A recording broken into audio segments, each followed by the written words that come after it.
नमस्कार मंडळी, आज बनवणार आहे मेथीची भाजी मुगाची डाळ घालून। मुगाची डाळ पहिल्याच भिजत घातली। मेथीची भाजी धुवून पाणी नितळायला साईडला ठेवली।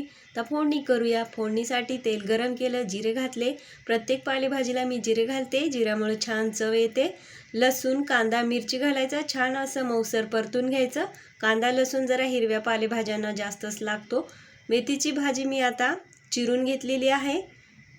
चिरलेली मेथीची भाजी फोडणीत घालायची, भिजत घातलेली मुगाची डाळ घालायची, मिक्स करायचं छान।